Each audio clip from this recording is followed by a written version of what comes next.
Que a graça e a paz de Cristo seja com todos. Começando então nossa jornada no livro do Apocalipse, mas antes, nessas 2 primeiras semanas, ou talvez nas 3 primeiras semanas, depende do rendimento aqui do estudo hoje e semana que vem, nós faremos um breve estudo sobre escatologia, já que Apocalipse é um livro que trata, na sua maior parte, sobre escatologia.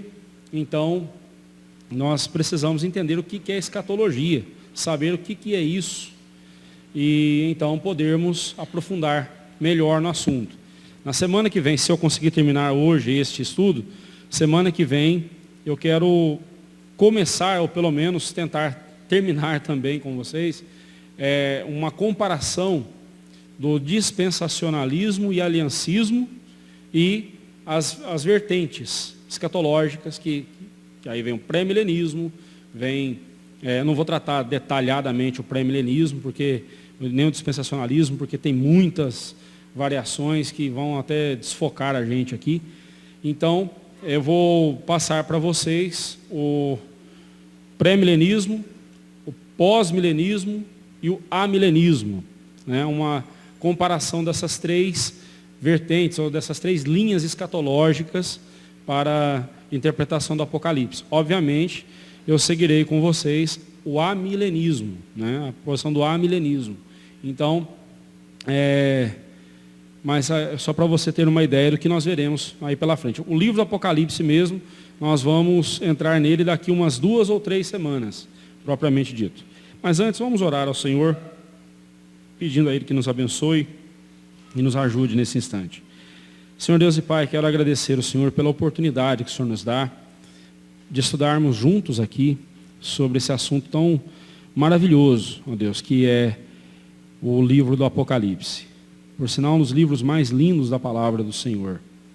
E pedimos ao Senhor que nos ajude a compreendê-lo, a admirá-lo também, Senhor Deus, e ter a nossa esperança ainda mais fortalecida, a nossa esperança em Cristo Jesus.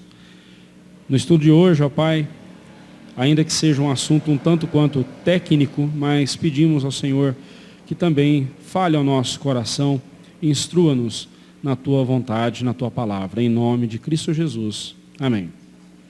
Então, irmãos, antes de nós estudarmos detalhadamente aí o livro do Apocalipse, vamos entender um pouquinho o que é escatologia. Obviamente, escatologia bíblica, né? Porque você tem várias escatologias aí fora. Nós seguimos o que a Bíblia diz, então vamos ver o que é a escatologia bíblica. O termo escatologia, ele é uma junção de 2 palavras. Opa, o que aconteceu aqui? É uma junção de 2 palavras na língua grega.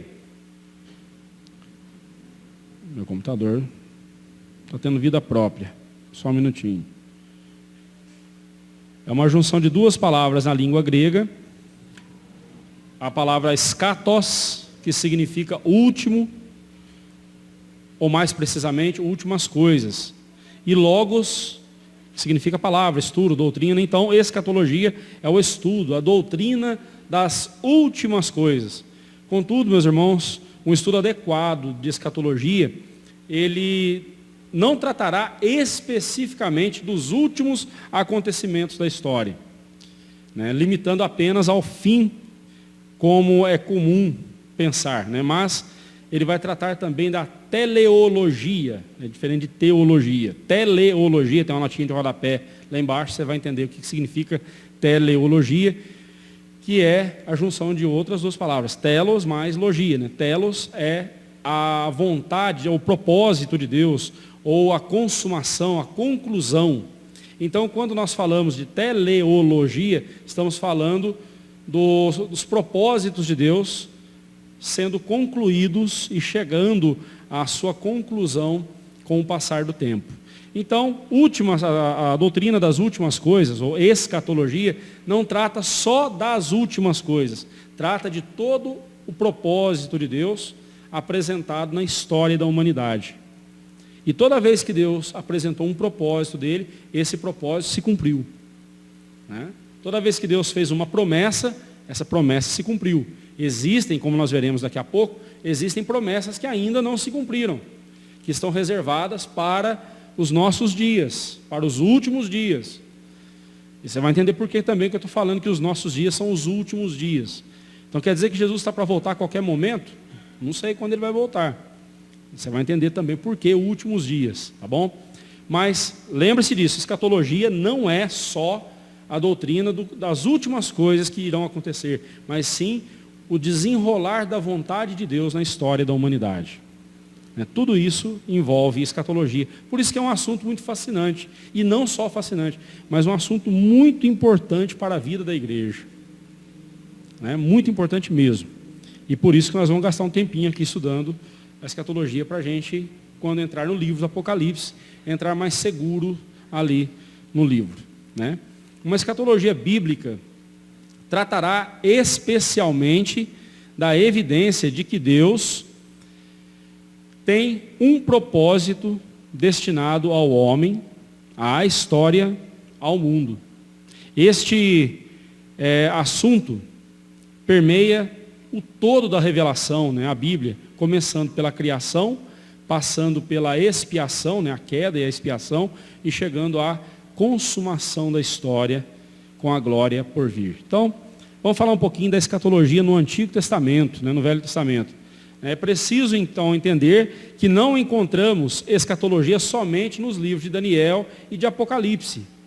Quando a gente fala assim, onde que tem escatologia na Bíblia? Todo mundo pensa, o livro de Daniel, no Antigo Testamento, o livro de Zacarias, uma parte de Isaías, fala sobre o dia do Senhor, o grande dia do Senhor.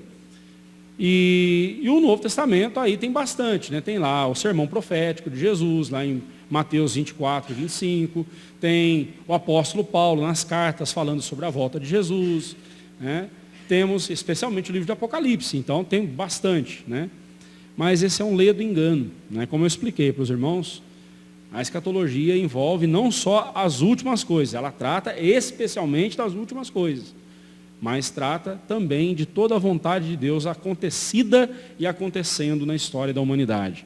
Jürgen Moltmann, ele diz o seguinte, do começo ao fim, e não apenas no epílogo, no finalzinho, o cristianismo é escatologia. O cristianismo é escatologia, o cristianismo é esperança.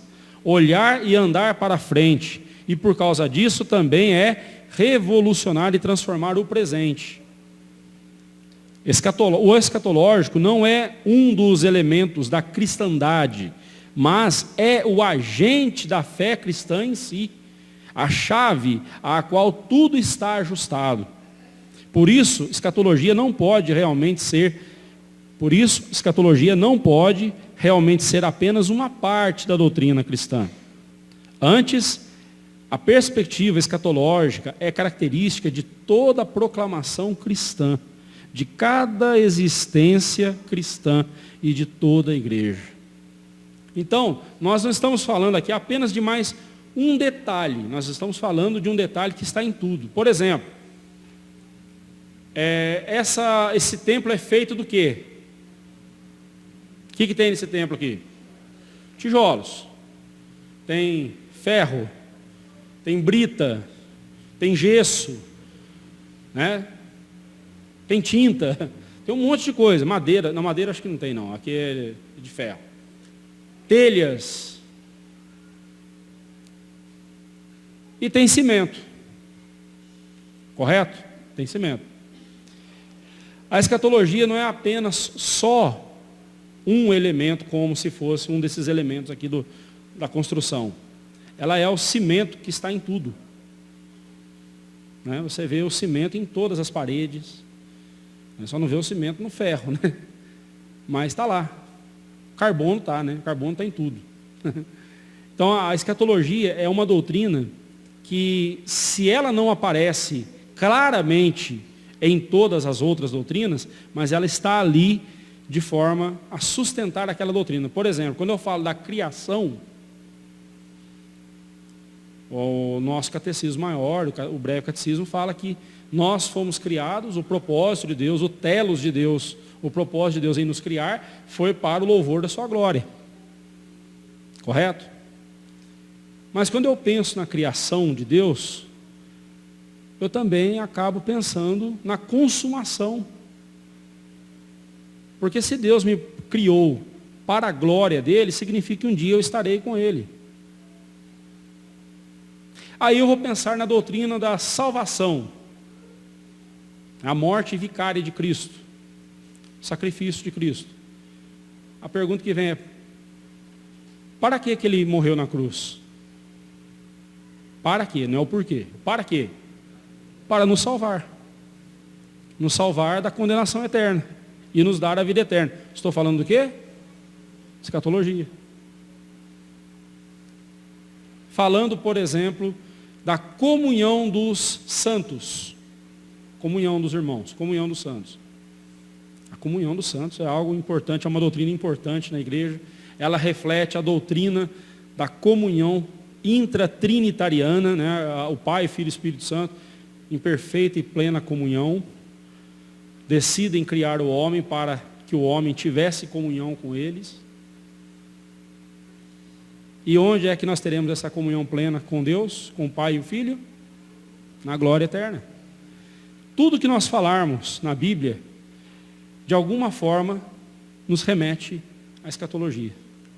Por isso que escatologia não é só mais um assunto bíblico. Não que as outras doutrinas não tenham importância, tá? Eu estou mostrando para você que essa doutrina está presente em todas, está interligando, ela está costurando todas as outras doutrinas. Né? Porque ela é muito importante. Né? Já no Antigo Testamento, na história de Israel, vemos que a escatologia era uma certeza religiosa. O que isso quer dizer? Israel sabia que Deus se levantaria a seu favor, julgando os inimigos e recriando a comunidade israelita. Recriando o povo de Deus. Mais à frente eu vou falar com você sobre isso, vou mostrar para você. Por exemplo, eu não creio na restauração da nação de Israel. Eu não creio. Que Deus vai restaurar Israel, vai salvar todos os judeus de novo. Não. A vez de Israel já passou. Israel teve a chance dele, não quer dizer que não haverão judeus se convertendo a Cristo Jesus. Sim, haverão, muitos judeus haverão de ser convertidos a Cristo, não tenho dúvida também disso, creio nisso. Devemos pregar o Evangelho aos judeus, devemos falar de Cristo aos judeus, devemos. Né? Mas, essa ideia do dispensacionalismo, especialmente, prega isso, que um dia a nação de Israel será reconstruída, e o sinal que isso acontecerá é que os judeus voltarão para Jerusalém e reconstruirão o templo de Jerusalém. Isso nunca mais vai acontecer, irmãos. Nunca mais vai acontecer. Quando o templo foi destruído, reconstruíram nos dias de Ageu, do profeta Ageu, nos dias de Neemias e Esdras, reconstruíram o templo, mas a glória do segundo templo nem se compara à do primeiro. E depois veio Herodes, tentou reconstruir, ficou várias décadas reconstruindo o templo, não conseguiu terminar também. Um terremoto devastou aquele templo, não ficou pedra sobre pedra. Eu acho que isso já está de bom tamanho para a gente ver que não haverá uma reconstrução do templo de Jerusalém. Com isso não estou dizendo que não haverá salvação para os judeus. Haverão muitos judeus que serão convertidos a Cristo. Existem eleitos de Deus lá, assim como existem eleitos de Deus em todas as partes do mundo. Mas no momento em que Cristo veio, o tempo de Israel terminou. E agora o Evangelho se volta aos gentios. E a igreja de Cristo é composta pelos gentios. Ok? Também por judeus, é claro, mas não pela nação, como pregam os dispensacionalistas. O fato de haver pouco de escatologia futura, né, falando, por exemplo, aí, do pós-morte, segunda vinda de Cristo, juízo final, ressurreição final. O fato de haver pouco ou quase nada, né, no Antigo Testamento, não quer dizer que não há nada de escatologia ali no Antigo Testamento. O Antigo Testamento tem alguns elementos importantes que são anunciados. Daí nós usamos o termo inaugurados, né, ou escatologia inaugurada. Quem usa esse termo Anthony Huckman, ele usa esse termo escatologia inaugurada, né, ali no Antigo Testamento, os quais lançam base para todos esses eventos escatológicos futuros. Quais são esses elementos? Eu vou citar aqui 3 apenas, que eu considero os mais importantes, e junto a esses 3 estão os demais, né? O conceito de o Redentor, né, o Messias, o conceito de reino e o conceito de dia do Senhor. Esses 3 elementos são muito importantes para a gente entender escatologia bíblica, mais especificamente escatologia do Antigo Testamento.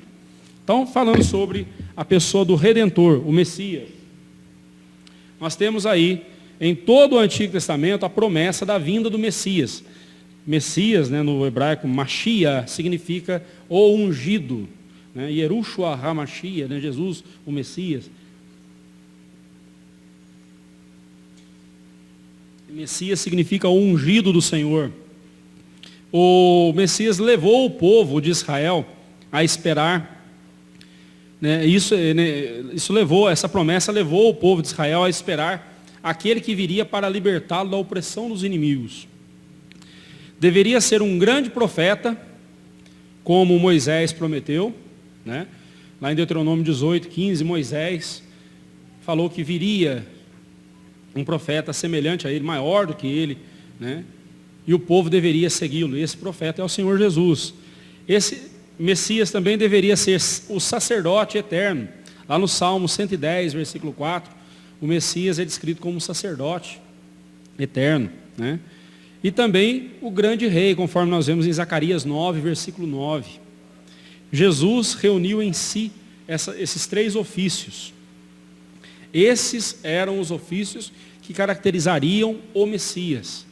Eu já comentei com vocês aqui em outra ocasião, Saul, o rei Saul, ele foi rejeitado por Deus, né, a gota d'água para a rejeição, porque transbordou o balde da rejeição de Saul, foi quando ele se meteu a dar uma de sacerdote.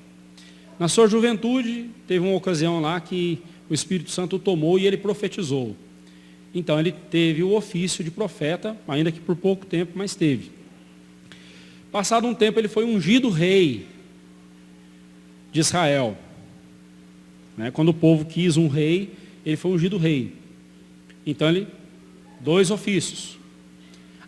2 ofícios numa só pessoa era muito comum. Por exemplo, Moisés tinha tanto o ofício de sacerdote como de profeta. Samuel tinha o ofício de sacerdote e profeta. Né? Davi tinha o ofício de rei e profeta. Saul teve o ofício de rei, de profeta e depois de rei. Mas nunca os 3. No momento em que Saul, impaciente, não esperou Samuel vir para fazer o sacrifício para eles então partirem para a guerra, Saul então toma lá os bois e resolve fazer ele mesmo um sacrifício e dar uma de sacerdote. O povo, quando olhou para Saul, alimentou a seguinte esperança: eis o nosso Messias, eis o nosso ungido. Saul usurpou a glória de Jesus. E aí foi a rejeição dele. Deus rejeitou Saul. Deus pesou a mão sobre Saul. Saul perdeu o seu reino, morreu de forma vergonhosa, viveu de forma ainda mais vergonhosa. Tudo porque ele quis usurpar uma glória que não era dele. Quis não, usurpou uma glória que não era dele. Jesus é o nosso sumo sacerdote, ele é o nosso grande profeta, mas ele também é o nosso rei. Então os 3 ofícios estão na pessoa de Jesus.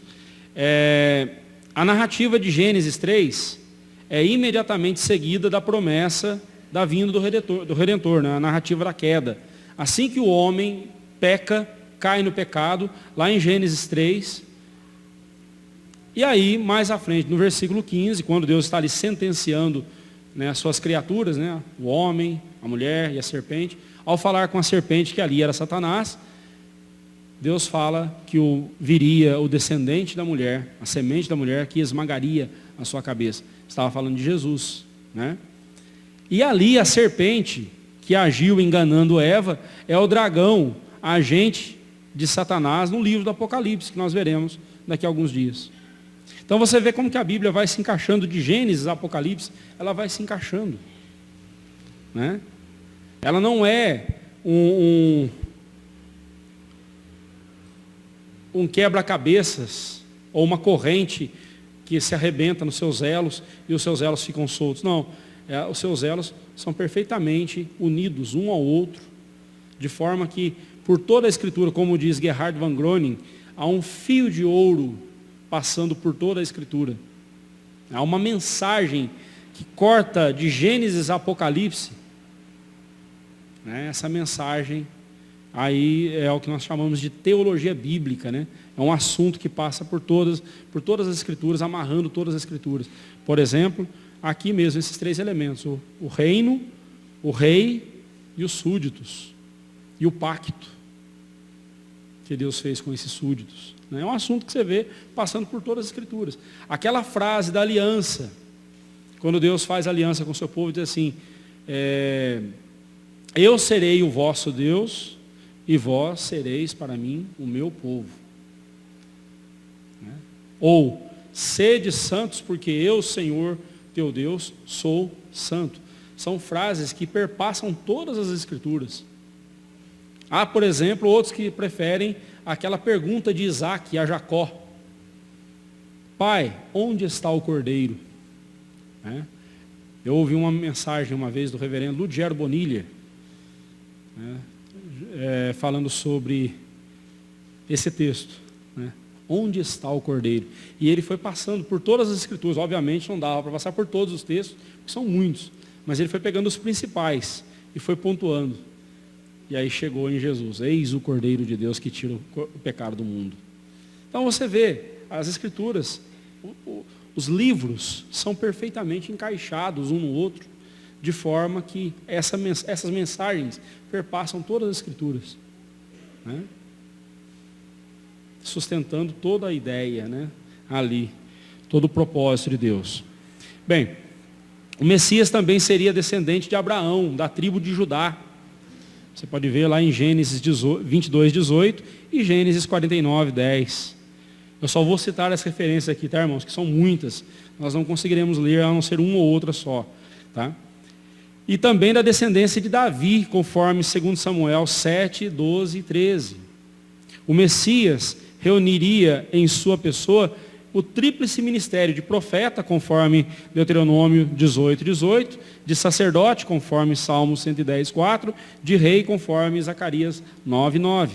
O Messias também é descrito como servo do Senhor.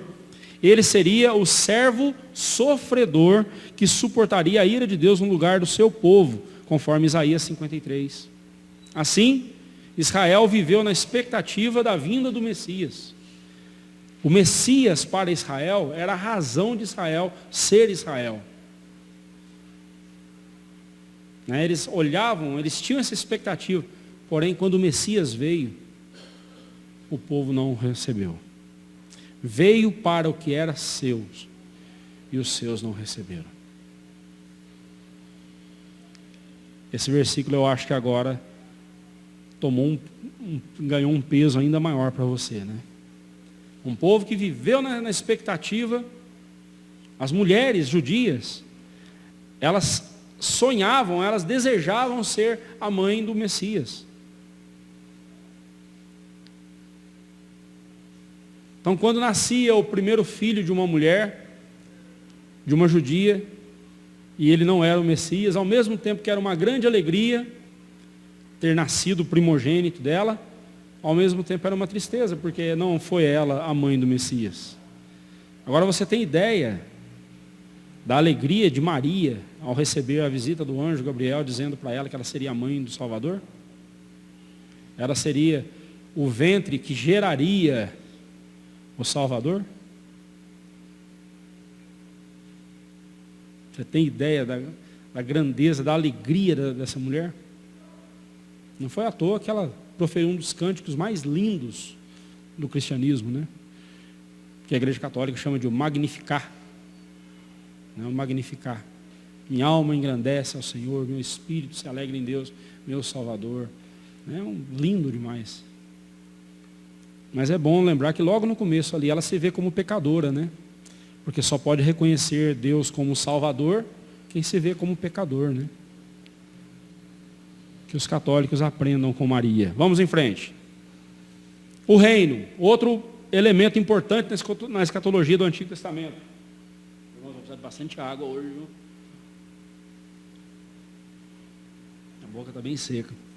A expectativa da vinda do Messias levou Israel a almejar o seu reino, o qual seria a instalação da completa paz e segurança ao povo. Isso pode ser visto na promessa feita a Davi. Vamos ler esse texto, ele é importante, muito, quer dizer, todos são importantes, né? Mas no momento aqui agora, esse texto é muito importante a gente lê-lo. Segundo Samuel, capítulo 7, versículo 12 e 13, diz assim a palavra de Deus. Segundo Samuel 7, 12 e 13. Quando teus dias se cumprirem e descansares com teus pais, então farei levantar depois de ti o teu descendente, que procederá de ti, e estabelecerei o seu reino. Este edificará uma casa ao meu nome, e eu estabelecerei para sempre o trono do seu reino. De quem que Deus estava falando aqui para Davi? Não, de Salomão. Ele está falando de Salomão, mas pondo em perspectiva a pessoa de Jesus. Aí está certo. No verso 12 ele diz assim, olha, quando descansares, né, então farei, descansar é morrer, né? Farei levantar depois de ti o teu descendente, que procederá de ti. Então ele está falando aqui de Salomão. E estabelecerei o seu reino. Vou estabelecer o reino dele. E de fato Deus estabeleceu. Salomão, apesar das formas que ele usou para consolidar o seu reino, não serem formas corretas, né, como por exemplo as alianças que ele fazia e os seus múltiplos casamentos, né? Mais de 300 mulheres e 700 concubinas, ou é o contrário, eu sempre me equivoco. Sei que ao todo deu 1000, né? Os casamentos que ele fazia era uma forma de ampliar o reino, porque quando ele casava com a filha de um reino vizinho, aquele reino passava a ter aliança com Israel e assim ia ampliando o poder. Tanto que Salomão enriqueceu absurdamente o reino de Israel. Absurdamente. Né? Não. Aliás, a palavra Salomão significa pai, Absalão, que significa pai de paz. Né? Shalom, né? Pai de paz. E não teve nada de paz, né? Mas o Salomão não, é o Shalomon. Deus é paz, é coisa assim. Tem a ver, o nome dele tem alguma coisa de paz no meio. Né? Por isso que ele estabeleceu o reino, Deus estabeleceu o reino dele em paz. Mas, no finalzinho do verso 13, fala que eu estabelecerei para sempre o trono do seu reino. Né? Está falando do reino da descendência de Davi ali. Se você for em Israel hoje, você não vai encontrar nenhum rei chamado Davi, nem Salomão, com quase ou mais de 3.000 anos, né? Quase 3.000 anos. Você não vai encontrar nenhuma pessoa assim lá. Então, Deus falhou na promessa dele, porque se não existe mais o reino de Davi, né? Mas veja bem, como é que o reino de Davi, o trono de Davi, tornou-se eternizado? Na pessoa de quem? Na pessoa de Jesus, o filho de Davi. E não tem como, toda vez que se falar de Jesus, o nome de Davi sempre aparecerá. O que Deus está prometendo para Davi aqui é: seu nome não cairá no esquecimento. Seu nome não cairá no esquecimento. Na pessoa do meu filho, seu nome sempre será lembrado. Né? Aliança. Mas por que Deus fez isso com Davi? Porque Deus fez uma aliança com Davi. E a aliança de Deus é eterna. E Deus aqui, nesse relacionamento com Davi, ele estava mostrando como a sua aliança é eterna. Né? Sim?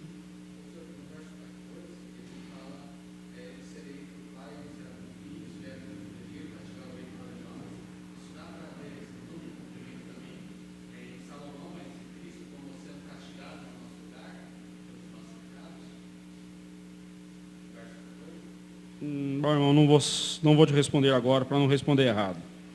Eu teria que estudar, eu não estudei esse texto. Eu não vou responder agora para não responder errado. Vamos em frente. O reino de Deus teria como principal característica a sua presença entre o seu povo, na pessoa do Messias. Por isso que um dos nomes de Jesus é Emanuel, que significa Deus conosco. Né? O seu reino seria estabelecido na justiça. Apesar de o termo reino de Deus não ser encontrado no Antigo Testamento, né, a palavra reino de Deus, o pensamento de que Deus é rei está presente particularmente nos Salmos e nos profetas. Nós estamos estudando aí do Salmo 93 ao Salmo 100, são os salmos da realeza, os salmos que tratam Deus como rei, o rei supremo. Né? Não só esses salmos, tem outros também, né? Mas em especial esses que estão aí recentemente sendo estudados por nós, tratam desse assunto. Né? Nos profetas também nós vemos Deus sendo chamado de rei. Né? Deus, oi? Sim, sim. Já estava lá, ali, quando Jesus fala, venha o teu reino, é no sentido de que... Né, Deus estava ali com eles, né? Não quer dizer que Deus não estava e agora Jesus estava chamando. Não, venha o teu reino, é o sentido de eu desejo, né, ver o teu reino ser proclamado, eu desejo ver o teu reino ser visto e instaurado. Né? Esse é o desejo. Né? Vamos lá. O seu reino seria estabelecido na justiça, como eu já disse. No Antigo Testamento, particularmente nos Salmos e nos Profetas, Deus é apresentado como rei. Deus é denominado frequentemente de rei, tanto de Israel, temos essas passagens aí, Deuteronômio 33, 5, Salmo 84, 3, Salmo 145, 1, Isaías 43, 15, como em toda a terra. E essas outras referências todas aí mostrando para nós Deus como rei de toda a terra. O reino seria também eterno. Especialmente o profeta Daniel, que fala muito sobre o reino, né, desenvolve essa ideia do reino vindouro. Você vê lá no capítulo 2 de Daniel, na sua profecia, ele fala acerca de do reino de Deus, que um dia levantará e que nunca será destruído e que quebrará todos os outros reinos em pedaços e permanecerá para sempre. Você pode ver lá em Daniel 2, 44 e 45. E em Daniel 7, de 13 a 14, como vimos, né, ou como vemos, né, como filho do homem é dado um domínio eterno e um reino que não será destruído. Por causa disso, Daniel prediz não apenas a vinda de um reino futuro, mas conjuga este reino com a vinda do Redentor, a quem descreve como filho do homem. Então observe esse elemento aí do reino sempre presente nas profecias. Né? O fato de seu senhorio, né, o senhorio do rei, não ser reconhecido por todos, se dá por conta do pecado no coração humano. O seu povo sempre foi advertido pelos profetas de que um dia ele, Deus, viria ajustar contas, não somente com Israel, mas com todo mundo. Disso decorre o terceiro elemento escatológico, né, o dia do Senhor. Então, o Messias, que viria trazer a salvação, e junto consigo o reino de Deus, mas quando ele viesse, o dia do Senhor seria então manifestado. O que significa o dia do Senhor? Essa expressão também é encontrada na forma abreviada, né, de aquele dia. Os profetas sempre usam essa expressão, né, naquele dia tal coisa acontecerá, né, aquele dia será de grande terror. Né? então se referindo ao dia do Senhor. É o dia em que essas promessas haveriam de acontecer, a saber, a vinda do Messias e a instauração do reino de Deus. Este dia, segundo a escatologia do Antigo Testamento, seria um dia horrível para os inimigos de Deus e do seu povo, mas de glória e alegria indizíveis para o povo de Deus. Dois conceitos veterotestamentários, faltou um S aí, né? Veterotestamentários, escatológicos, muito importantes, relativos ao dia do Senhor, são os termos nova aliança e restauração de Israel, né? Então, quando se fala do dia do Senhor, na vinda de Cristo, especialmente a primeira vinda e até mesmo a segunda vinda de Cristo, o termo nova aliança, mais ligado à primeira vinda de Cristo, está presente. Essa ideia, ela é central no Antigo Testamento, a ideia da nova aliança. Deus fez várias alianças com o seu povo no decorrer da história, né? Quando eu falar sobre aliancismo, eu vou voltar nesse assunto com vocês. Deus fez várias alianças com o seu povo, e em cada aliança, Deus apontou para essa nova aliança, que seria a última aliança, mas a bem da verdade, era a única aliança, né? Semana que vem eu vou explicar para você a diferença entre dispensacionalismo e aliancismo. Você vai ver por que nós somos aliancistas. Eu vou explicar isso para você com mais detalhes. Nós não vemos as alianças, apesar de terem sido várias, nós não vemos essas alianças como separadas uma da outra. Pelo contrário, nós vemos essas alianças como elos de uma mesma corrente. E quando esses elos se unem, formam uma aliança só. Formam uma aliança só. A nova aliança em Cristo Jesus, né? A nova aliança em Cristo. Então, nós vamos, semana que vem eu estarei estudando isso melhor com vocês. A palavra nova aliança não se refere somente à vinda do Senhor Jesus Cristo, embora se refira especificamente, mas não só exclusivamente à vinda do Senhor Jesus. A aliança de Deus envolve todo o plano de salvação do Antigo e do Novo Testamento que Deus revelou na pessoa de Jesus. Semana que vem eu vou trabalhar isso com mais detalhes com os irmãos. Então os irmãos aguardem, por favor, né? Vamos lá.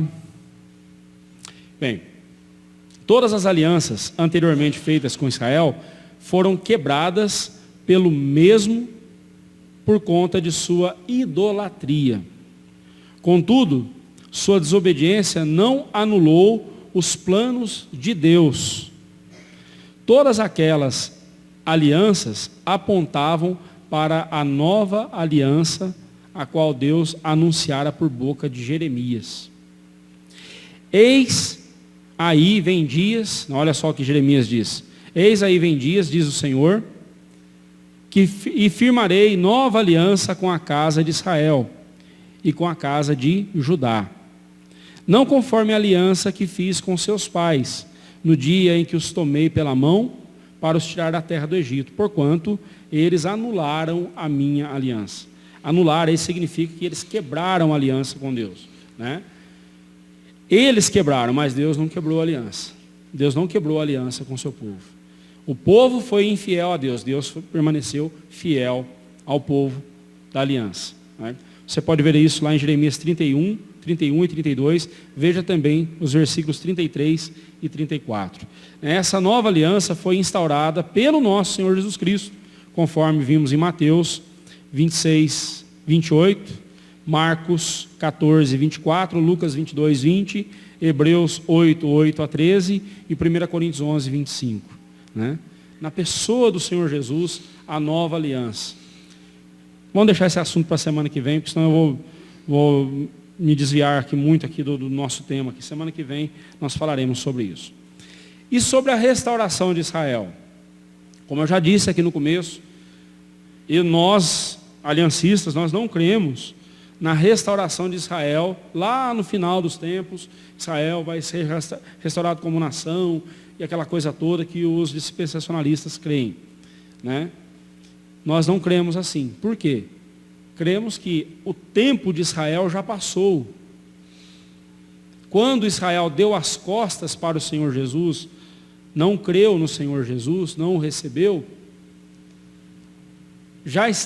isso já estava nos propósitos de Deus, porque com essa rejeição de Israel, como o apóstolo Paulo vai mostrar, com essa rejeição de Israel, a porta do Evangelho foi aberta para os gentios.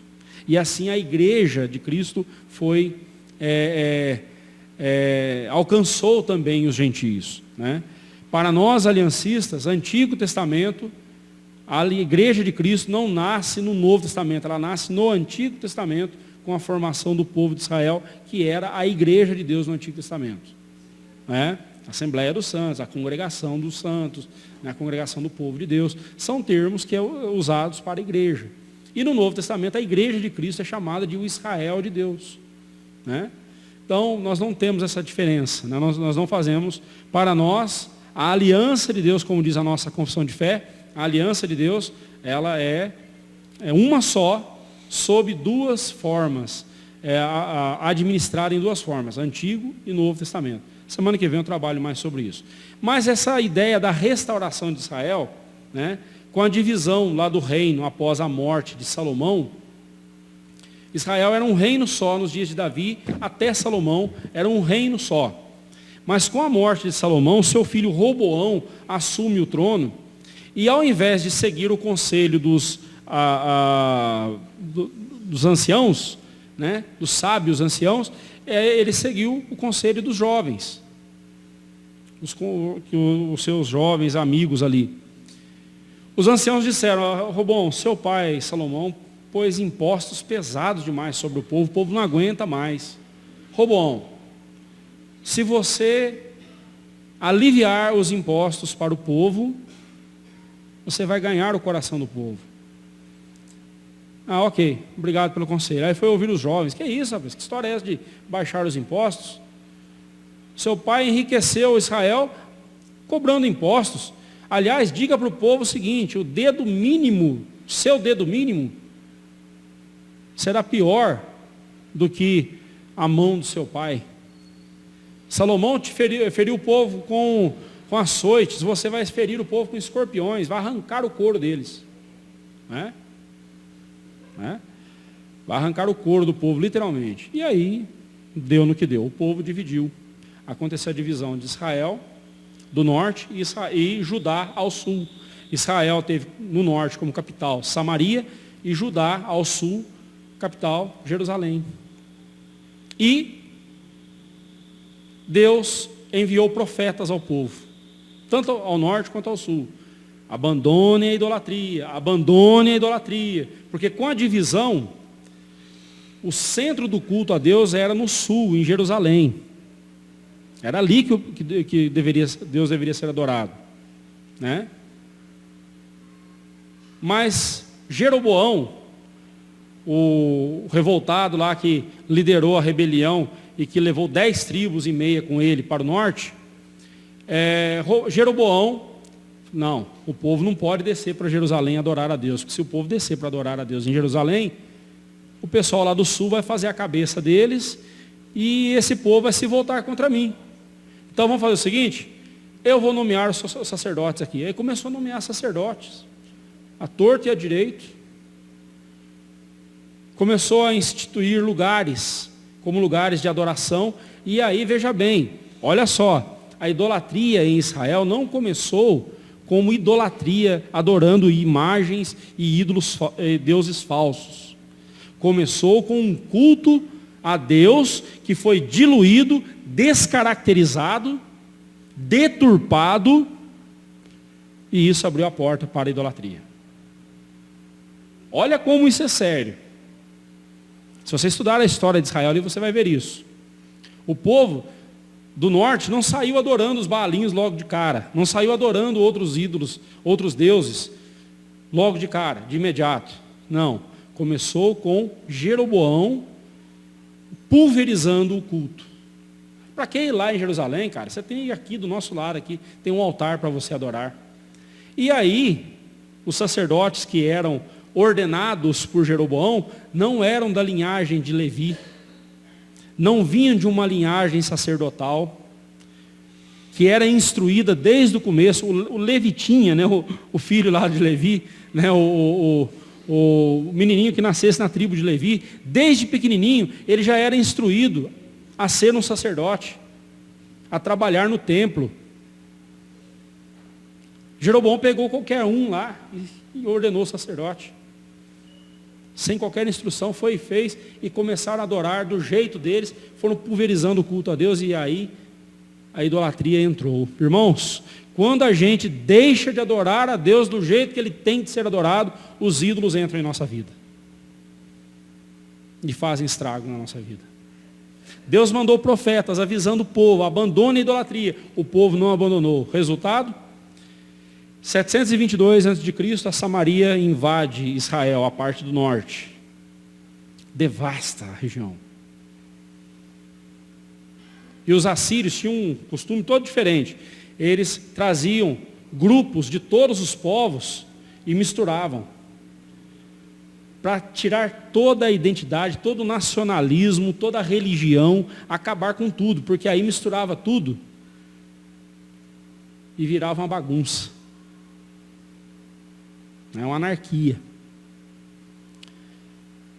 O sul, vendo isso, ao invés de aprender com o erro dos seus irmãos do norte, continuou na idolatria. E Deus foi avisando, avisando.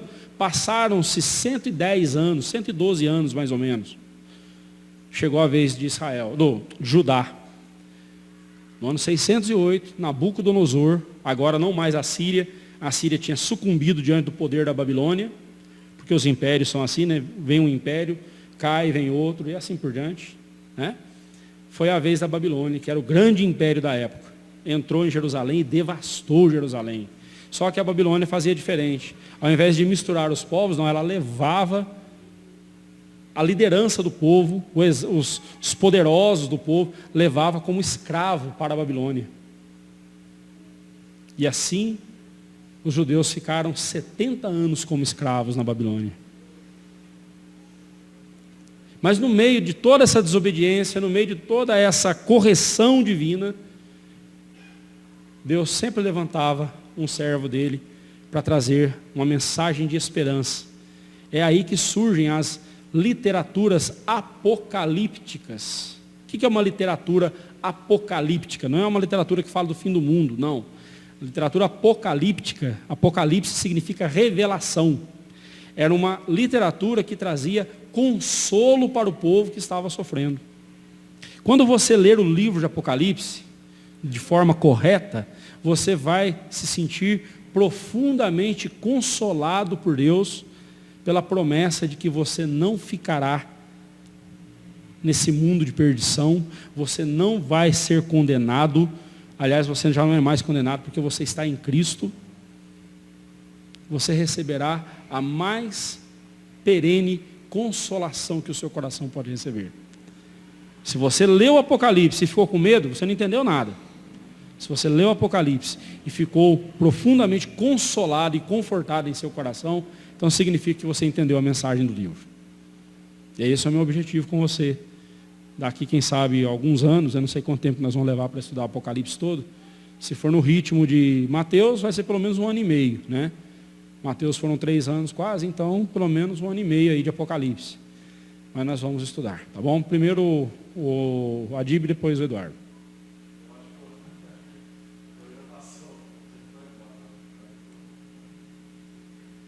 Quer perguntar? Quer falar? Pode falar.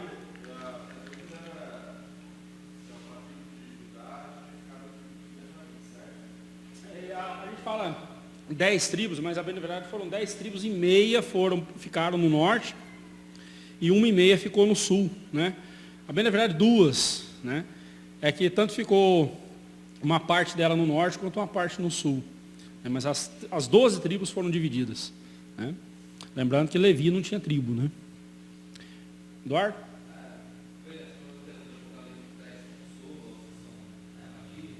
Uhum.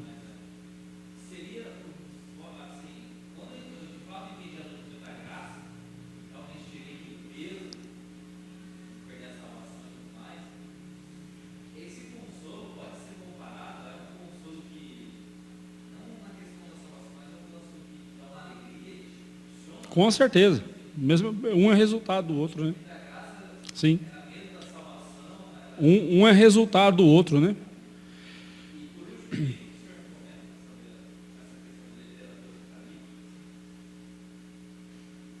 Livro bíblico que você fala? Ah, sim, esse aí, a Bíblia e o Futuro, de Anthony Huckman, da editora Cultura Cristã, A Bíblia e o Futuro. Muito bom esse livro.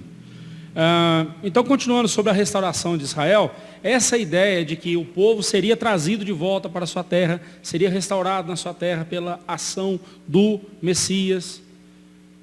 Com o passar do tempo, essa ideia também foi trazida para o Novo Testamento, para falar da restauração de todas as coisas. Lá em Romanos 8, de 18 a 30, fala sobre a restauração de toda a criação na volta de Cristo. Quando Cristo voltar, então Ele restaurará toda a criação e restaurará também os filhos dele, especialmente, com a ressurreição, e toda a criação será restaurada para a glória de Deus. Temas estes que estão desde o Antigo Testamento e agora trazidos para o Novo Testamento. Irmãos, eu vou parar aqui. Eu disse que se desse a gente continuava. Então já são 9h10, eu já vou encerrando aqui. Semana que vem nós continuamos aqui na escatologia do Novo Testamento, no segundo ponto. Então, por favor, traga a sua apostila. Eu só vou imprimir para quem não teve apostila hoje. Os que semana que vem vierem sem apostila, por favor, traga a sua. Não venha sem apostila.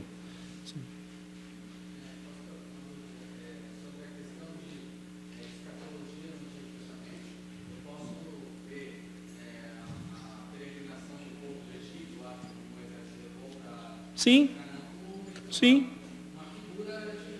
Justamente, porque ali foi o dia em que Deus, foi o dia do Senhor, julgando o Egito e salvando o seu povo. A ideia do dia do Senhor é essa, a ideia em que Deus vem para julgar os inimigos do povo dele e salvar, e resgatar, e retirar o povo dele do sofrimento. Essa é a ideia. Sim. Tanto é que figuradamente se usa a expressão Canaã para falar dos céus,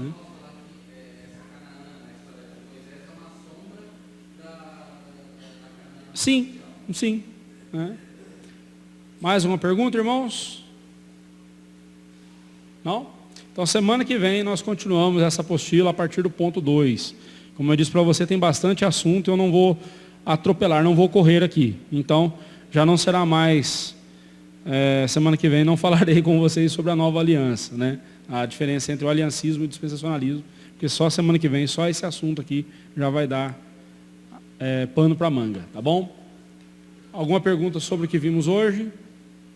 Eu peço que você tenha um pouco de paciência, porque esses estudos introdutórios de escatologia, eles são necessários para nós entendermos Apocalipse. Se você veio, eu sei que você veio hoje já sedento para ouvir alguma coisa sobre Apocalipse, eu estou preparando o terreno, estou arrumando a cama para você deitar, tá bom? Então tenha um pouquinho de paciência e nós vamos chegar lá em breve, tá bom?